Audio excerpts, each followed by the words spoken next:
I'm Tom Baker, this is Chasing Cars, and today I've got something very special for you. I'm up here on the New South Wales North Coast as one of the very first people to drive this, the new Hyundai i30 N right here on Australian soil. And this is it. Hyundai's striking first hot hatch is based on the excellent new PD i30, except that here under the bonnet there is a high pressure 2-litre turbocharged 4-cylinder available in 2 different states of tune. This one is the more hardcore performance package and it produces 202 kilowatts or about 270 horsepower. I'm very excited to drive this car because Hyundai haven't cut any corners here. In forming their new N performance brand, they went out and headhunted some of the top talent from established performance car divisions. So there's lots of promise here in the i30 N. This particular car is in the performance blue, which is going to be the halo color of the new N brand. What do you think of the blue? And do you reckon the i30 N looks serious enough to take on hot hatches like the Focus RS and the new Civic Type R? Let me know in the comments. Well, on paper, this car has sufficient power, it's manual only, and it sits on a great chassis from the new i30. But what's it really like to drive on track? Well, let's jump in and find out.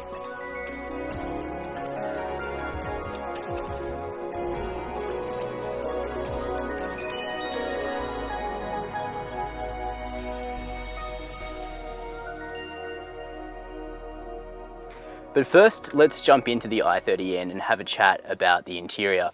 Of course, it's largely based on the cabin of the donor car, which is the new PD generation i30, and we think that has a functional and well laid out interior, all of which carries over here. It means you've got a high set 8-inch touchscreen over here, which is customized with some N graphics to give you things like a lap timer and also a G-force meter, plus you can see the pressure of the turbocharger on screen as well.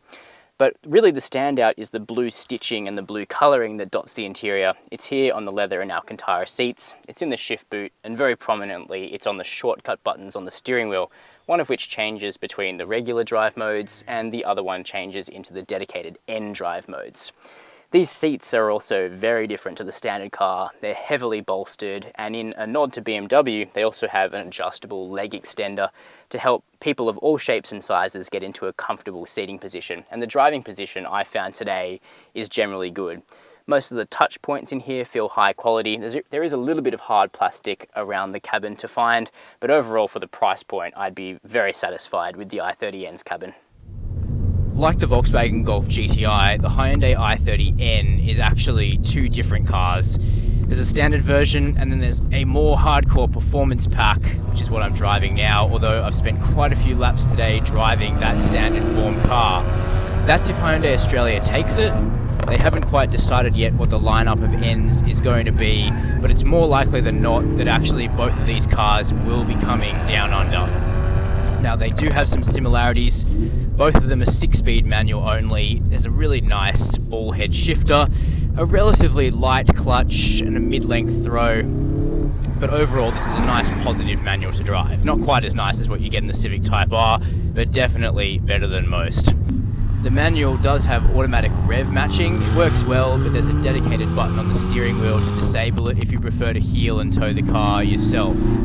There's also a dedicated button on the wheel for N mode, which is one of this car's 5 selectable drive modes. That slackens off the well-judged stability control, and it also puts this car into its firmest quality of ride. But you can get more compliance from normal mode, for example, or sport, which is less stiff.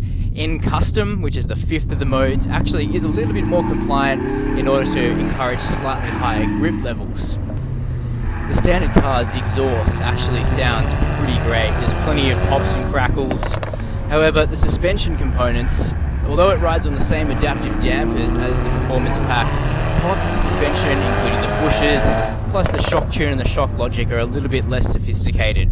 And you're also on 18-inch Michelin Pilot Supersport rubber, which is an inch down on what you get on the performance pack.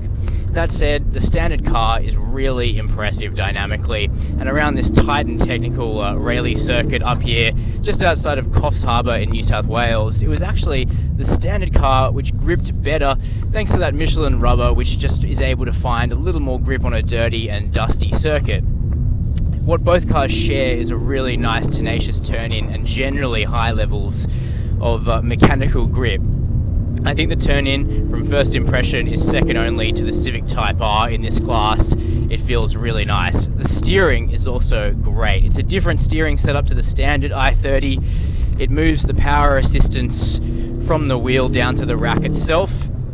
It's light in weight, but at first blush, I think it's direct and communicative enough, and I certainly think this is going to be a great car to punt down an excellent road.